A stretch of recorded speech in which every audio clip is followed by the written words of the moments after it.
Okay, we're going to begin to go over the open book test, Unit 4.3 to 4.4 of Calculus.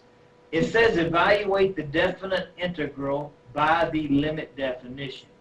Now, let's recall what we're doing. When we are trying to find the definite integral, we're really trying to find the area under a curve.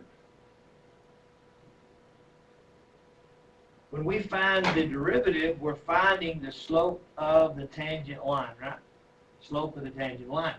When we find the definite integral, we're finding the area under curve. Now, it doesn't necessarily have to be the area under a curve that we're finding, but that's the general idea, and that's how the formula is developed.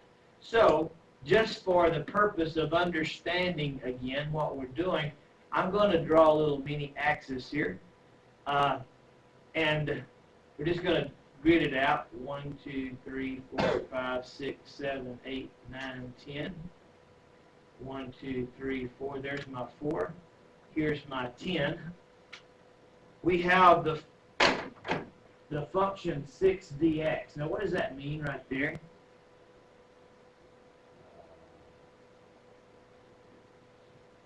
It means that f of x is 6 or y is 6, which would be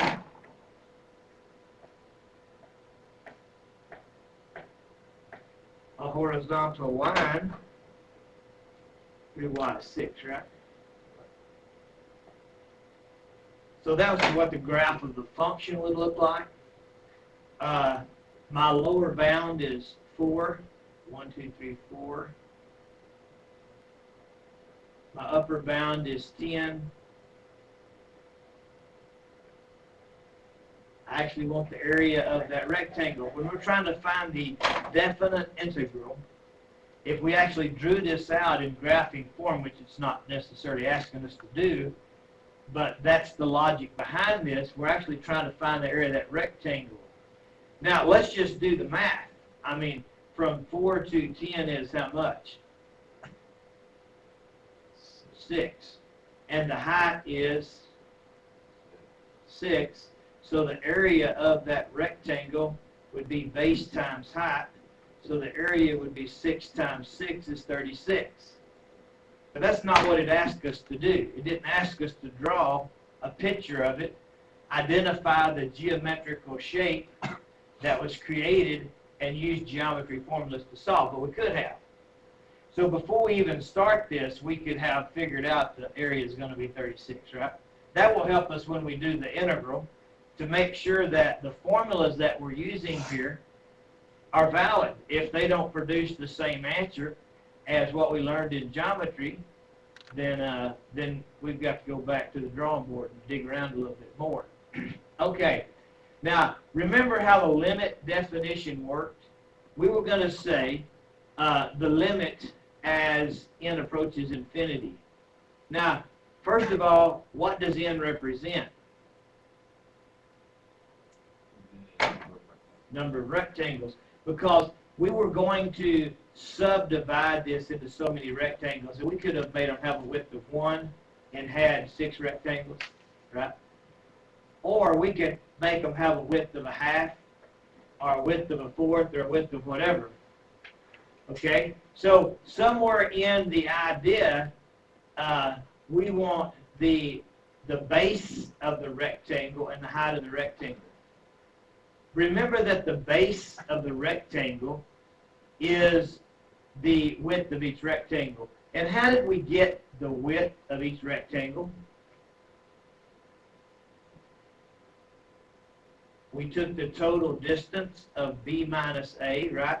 The upper bound minus the lower bound, divided by the number of rectangles there were going to be, an infinite set, and that would give us the width of each one. So if we took the b, which is 10, minus the a, which is 4, divided by n, we would have 6 over n. So 6 over n actually represents the width of each rectangle. Okay?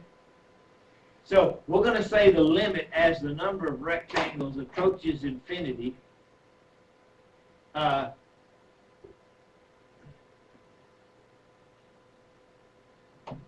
of the summation of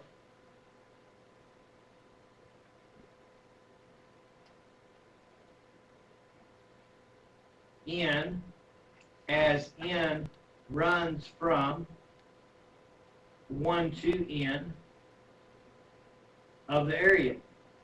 Now, again, remember the summation is going to apply to all of those heights, correct? The first height that we come to is going to be how much? How are we going to get to that point? The first height. How do we get to the first height? Well, we're going to have the lower bound, correct,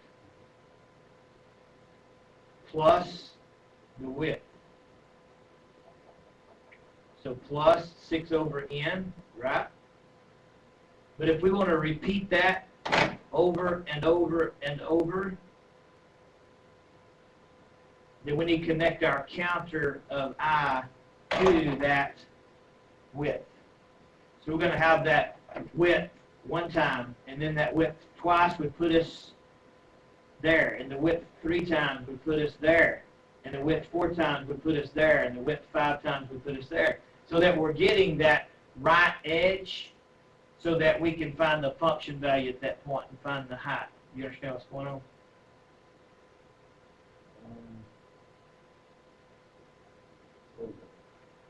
Okay, let me go back and explain what's happening. See, let's just say, I'm just going to highlight, let's just say that we wanted to find the area, let's say we had a width of 1, and we wanted to find the area of that first rectangle, right?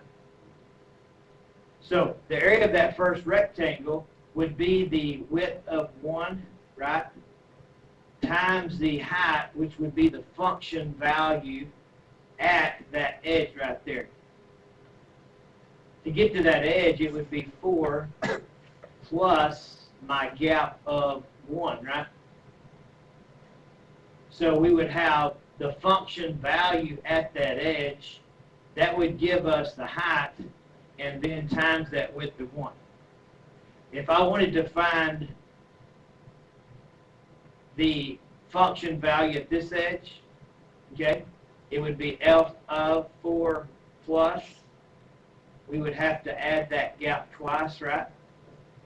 Times 1. See that? And that would put us at 6. And then on the next one, we would add that gap 3 times, F of 4 plus 1 plus 1 plus 1, and then times that base, that height, that base of 1. So what we end up with is the summation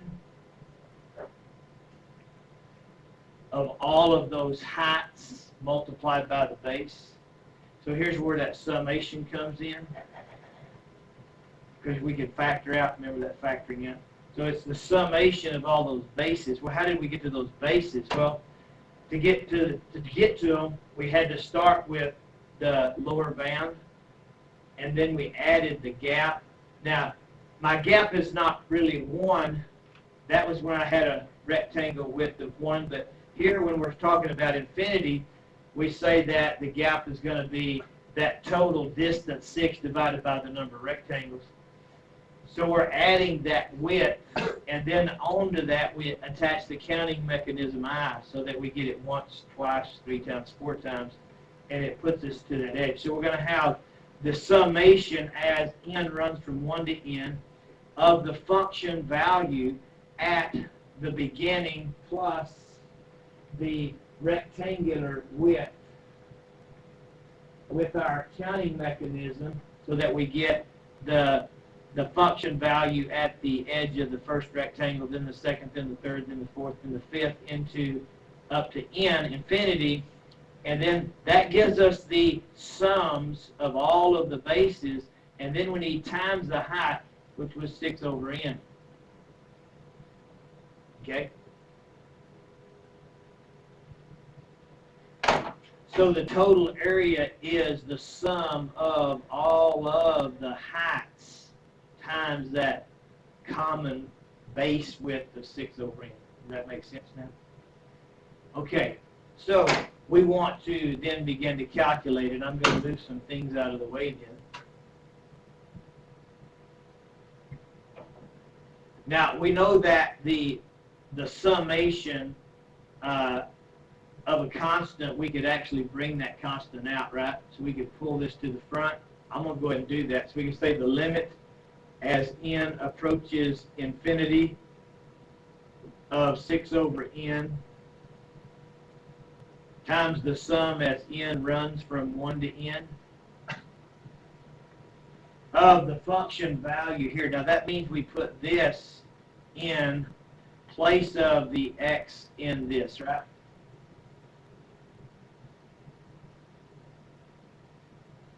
Right? Now, when you put, there's not a place to plug it in, so that means that this just turns into a 6, right? Okay. Now, let's do the limit process now. So we're going to have 6 over n, and then remember, there could have been an I.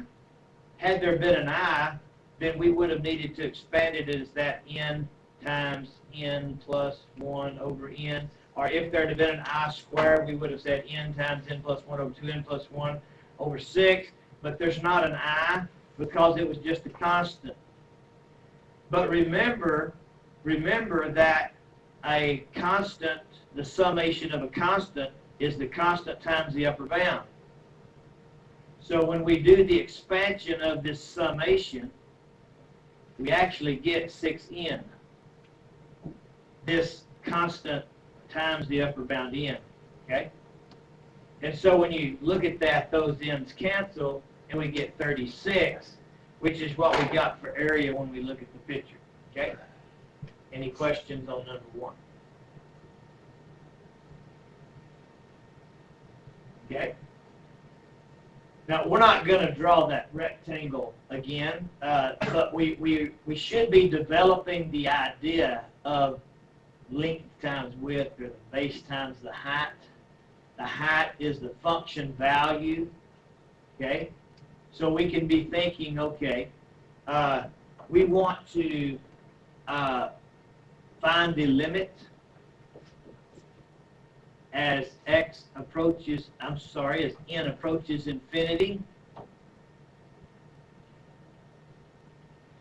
of the summation as n runs from 1 to n. This is the number of rectangles of something. Okay, now what would that something be? What do I need to do? I need to find the width of each rectangle, and I need to find my first height, and I need to include my counter, right? Okay, so how would we find the width?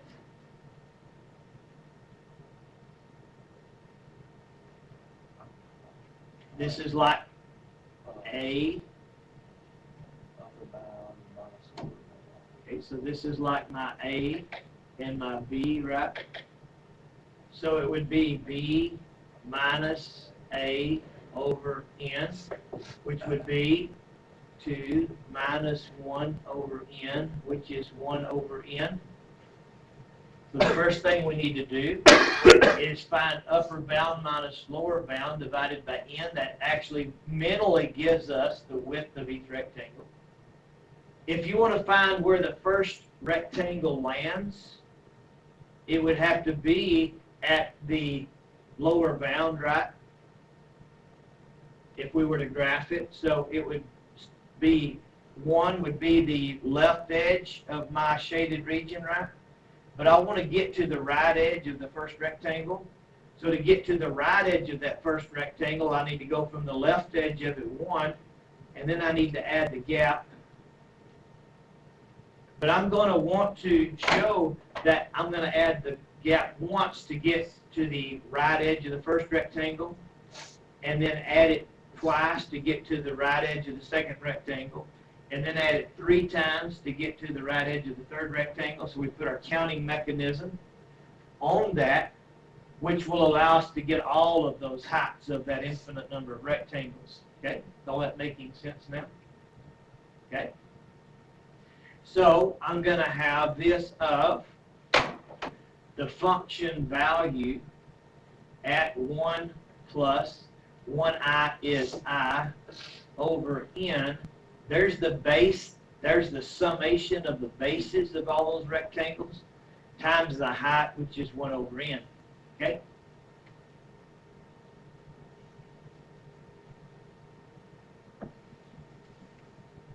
Okay. So we can pull that 1 over n out if we'd like. So we're going to have the limit as n approaches infinity of 1 over n times the summation as n runs from 1 to n of the function value. That means that we're going to put this in place of the x. And so we're going to have 1 plus I over n quantity square plus 1.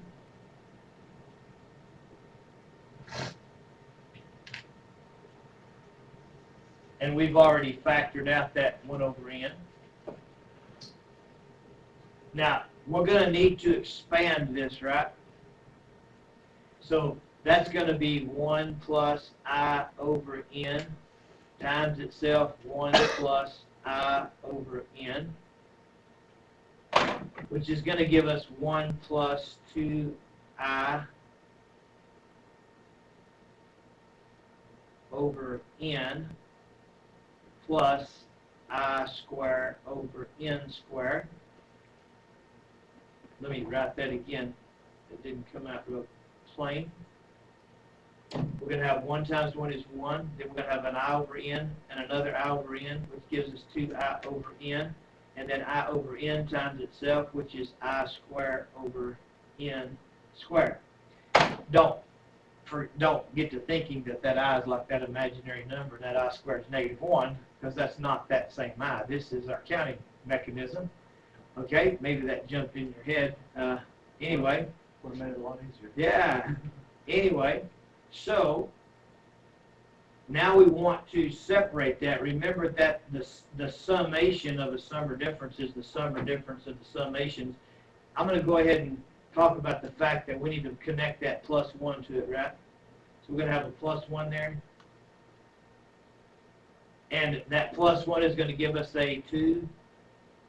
So we're going to have 2 plus 2I over n. Maybe I should write it in descending order. We're going to have I squared over n squared plus 2I over n plus 2.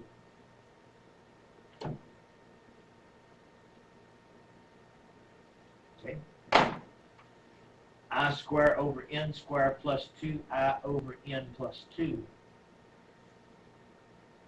Maybe I should write that out one more time. So we're going to have the limit as n approaches infinity of I over n times the summation as n runs from 1 to n of I squared over n squared plus 2I over n plus 2.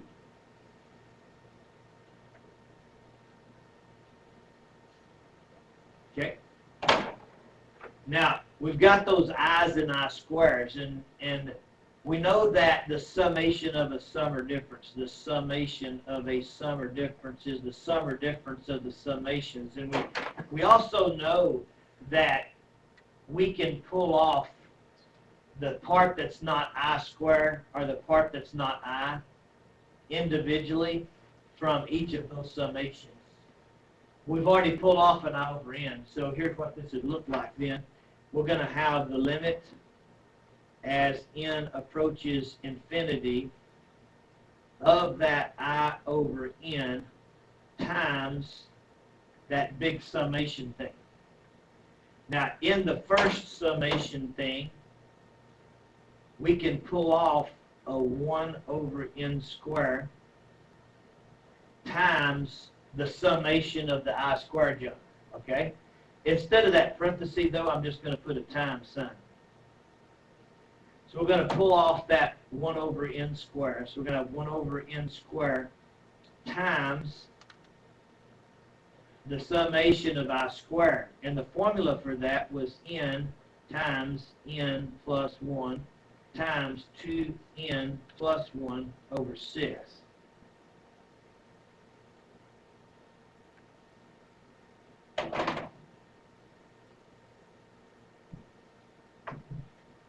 And then we're going to have the 2I over n part.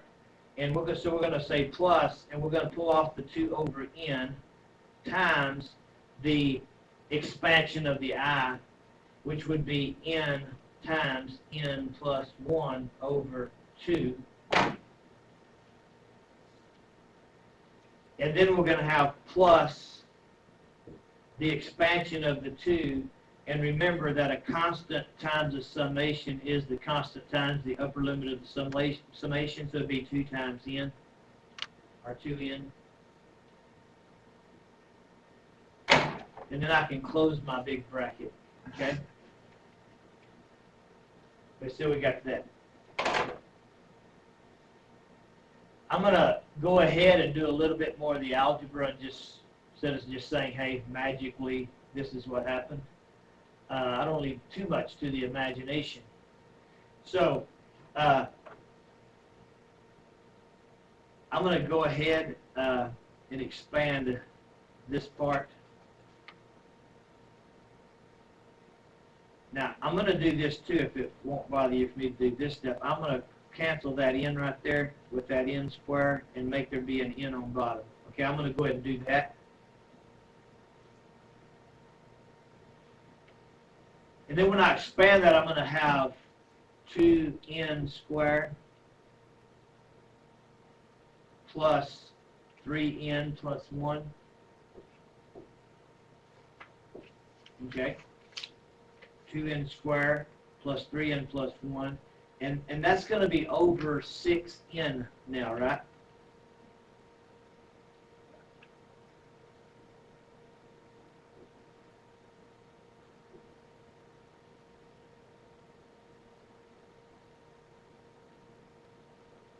So the limit as n approaches infinity of 1 over n times.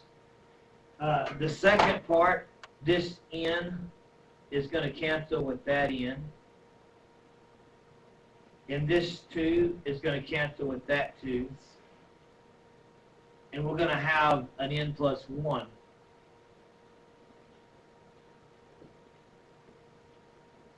Okay?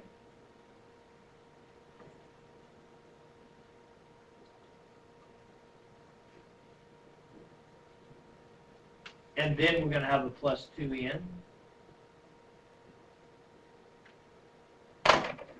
Now, I'm going to choose not to combine like terms in there just so I can keep each term separate. Okay? I could combine my n and my 2n, but it's not the best thing to do that. Okay? Because those are kind of independent terms. So let's go ahead and distribute this. I don't have to do that step, but I'm going to go ahead and do it. The limit as n approaches infinity of 1 over n times. This would give us a n over 3, right? 2n squared over 6n would be an n over 3. And then 3n over 6n would be 1/2. And then we'd have a 1 over 6n. And then we still have that plus n and a plus 1 and a plus 2n. I'm just going to leave them all separate terms. And then I'm going to distribute the 1 over n. So now I'm going to have the limit as n approaches infinity. That would give me a 1 over 3, because the n's would cancel. And then I'd have plus 1 over 2n. And then I would have plus 1 over 6n squared.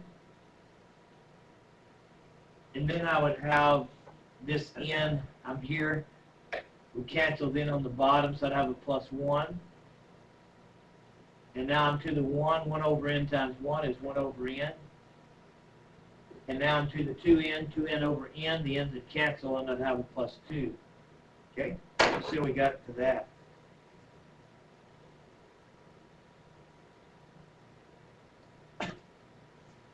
And so now, because we're talking about the limit as n approaches infinity, as n approaches infinity, the things with those n's and n squares and the denominators go to 0, as we know.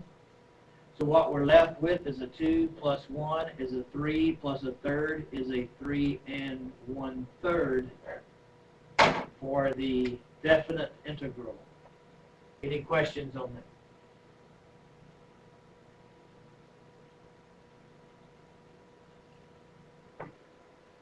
When we look at number 3, it says, write the limit as a definite integral on the integral of a to b, where ci is any point in the ith subinterval. What is that talking about? Well, if we've read our textbook or if we've watched the video from another calculus, we would have a little bit better understanding of what that's talking about. Let me try to draw just a little bit of what it's saying. I'm not going to do as good a job as I could because I'm trying to do a little review and how to do problems. But let me just try to explain a little bit about what's going on here. We're talking about a square root of c squared plus 4. And what the graph of that looks like could be interesting because the c squared would be like a parabola, but then we took the square root. So what that thing is going to look like might be a little bit challenging. But I'm just going to throw something in there. I'm not going to try to mimic what it looks like. Let me just say that by chance it did that. It may totally be off of that. I should have researched it first and I didn't, but that's not the point. And the interval is from 0 to 3. Okay, 0, 1, 2, 3. And so what we're saying is there's some type of a curve. And we're really wanting to find the area under that curve. And we know that it's going from 0 to 3. We can tell that from this. So there is some information that we totally understand. Now, when it's talking about there is where ci is any point in the ith subinterval. Remember, we would always say, well, let's say define the limit as x approaches c, right? Let's just say there's a c value somewhere. Okay, that's always the x. And then we would find f of c, right? We would find f of c. But, and then we would say, well, if that's the case, then this distance from here to here, we would call that delta x, or the change in x. And we know that we could go delta x this way, or we could go delta x that way, right? So if we want to talk about the distance regardless of whether we go right or left, we could say, well, the absolute value of delta x is going to give me the base width of my rectangle. Okay? That makes sense? So we could say my base width, we can define it as being delta x. Okay? As delta x approaches 0. As delta x approaches 0, let's think about that. This should say delta x here. Okay, inside that. Remember we talked about that, as delta x approaches 0, which means as my width gets smaller and smaller, right? As my width of my rectangle gets smaller and smaller, then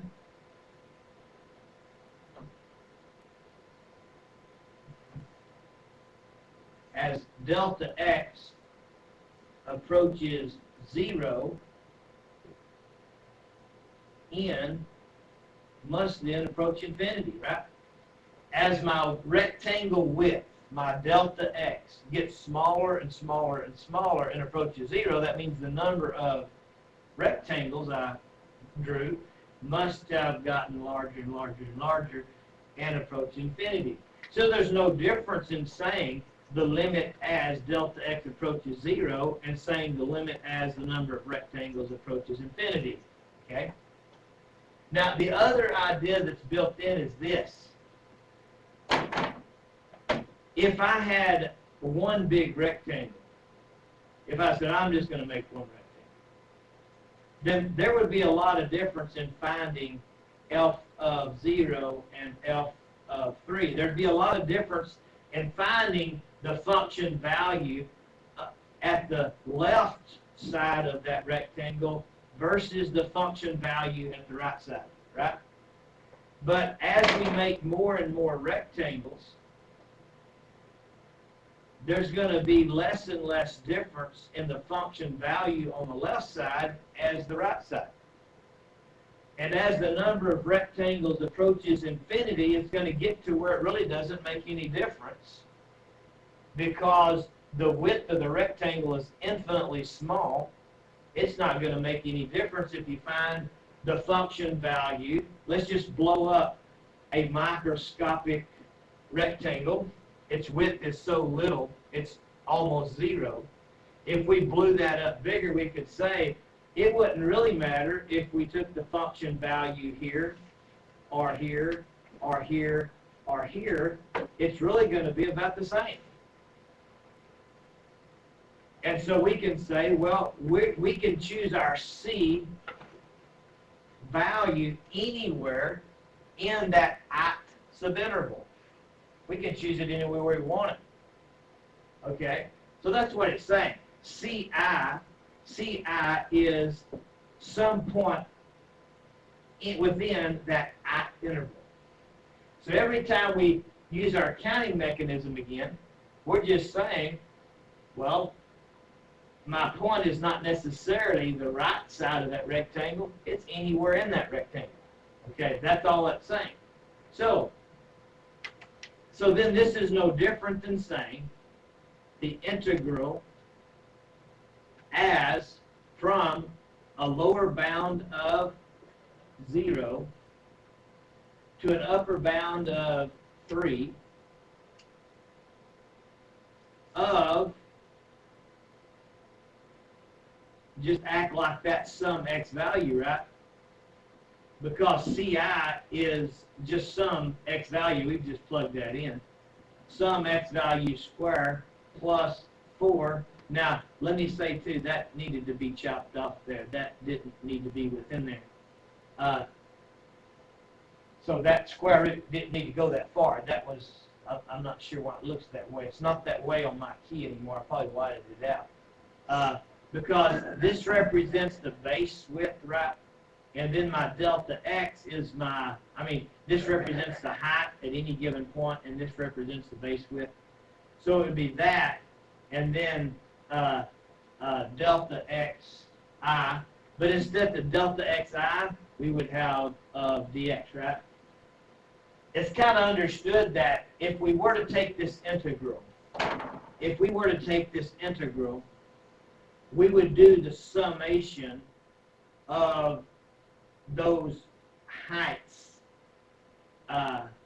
And then we would automatically, as we found the integral, we would do the b minus a over n, and that b over a minus n would produce that, right?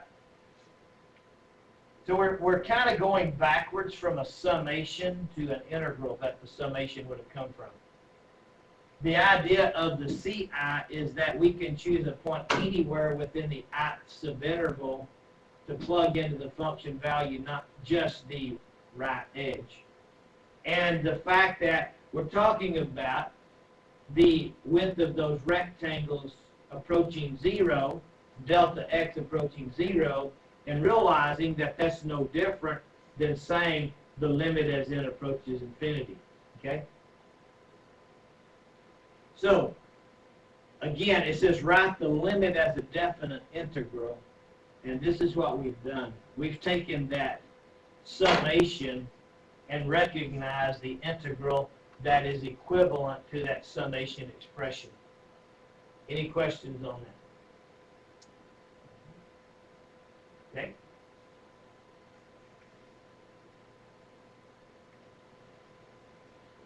Okay, the next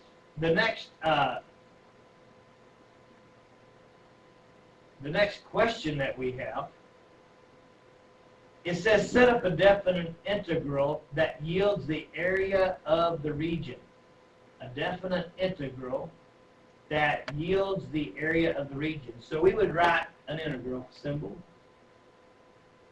And what goes on the bottom of that integral? The lower bound, which visually we can see is -2. And what goes on the top? 2.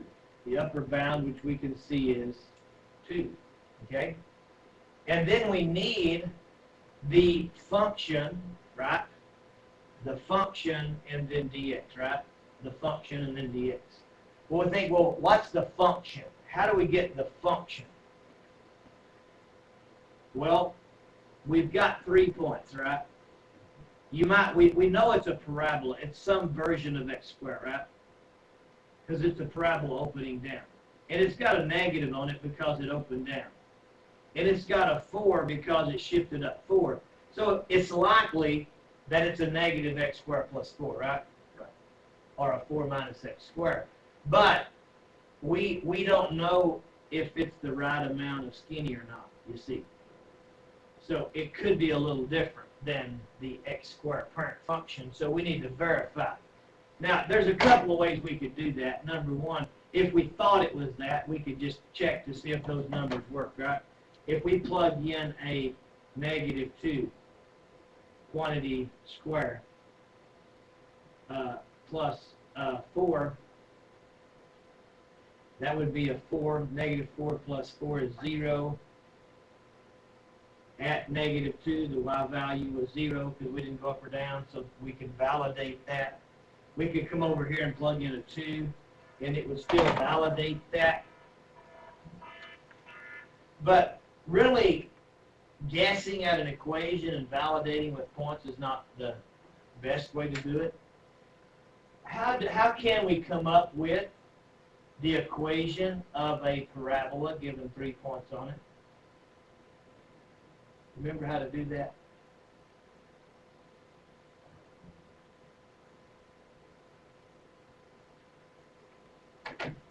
Well, we might want to talk about that just a little bit. We've got the point -2, 0.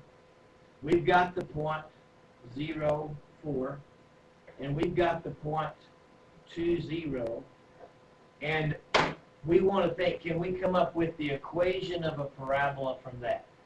Now, with technology, that's not that bad. Let me just show you in the technology what we would do. If we created a table of x, y values, if we took our least x, -2 with its y, and the next least x, 0 and 4, and the next least x, 2 and 0, then we would have a table, okay?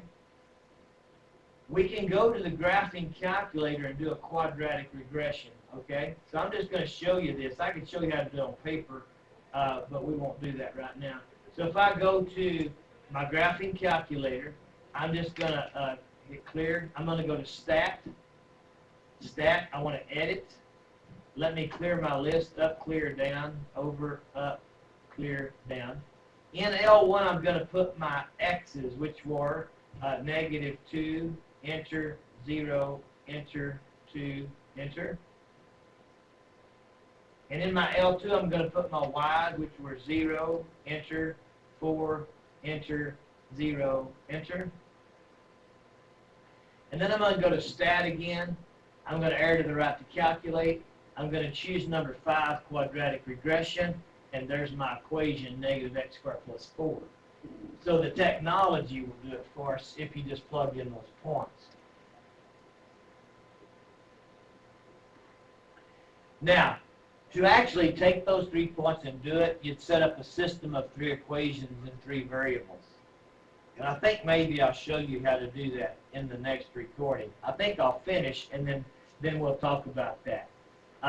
Anyway, so that validates that problem. We'll go back to that problem. Let me minimize this.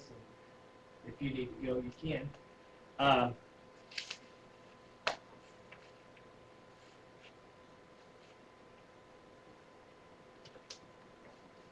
So we validated that this is a 4 minus x squared, and that's the answer. That's all we were wanting to do, is to write it as an integral.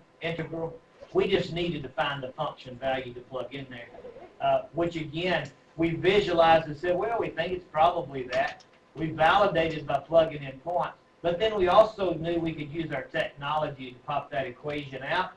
We also know that we could take 3 points, and we can set up a system of 3 equations and 3 variables and solve.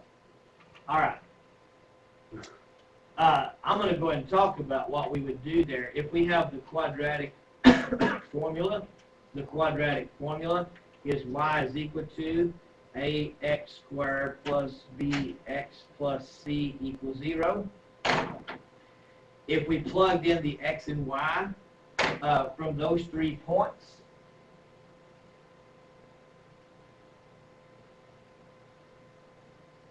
then if we plugged in the first one, we would have 0 is equal to a times negative 2 quantity squared plus b times negative 2 plus c. I don't want that equals 0 at the end of that. And then if I plugged in the next point, 0, 4, we would have 4 is equal to a times 0 squared plus b times 0 plus c. And then if we plugged in the third point, we would have 0 is equal to a times 2 squared plus b times 2 plus c. And so we would have 0 is equal to 4a minus 2b plus c for the top one.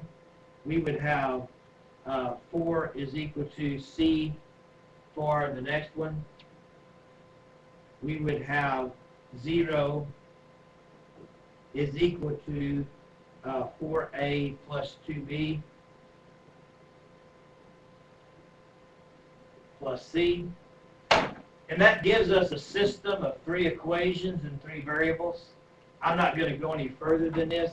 If you solve that system of 3 equations and 3 variables, you would get a equals something, b equals something, and c equals something. The a would obviously be negative 1. The b would obviously be 0 because that term is out, and the c would obviously come out to be 4. Okay? So we can set up a system of 3 equations and 3 variables and solve for the ABC. That would be how to find the equation of the quadratic on paper. All right, appreciate your attention.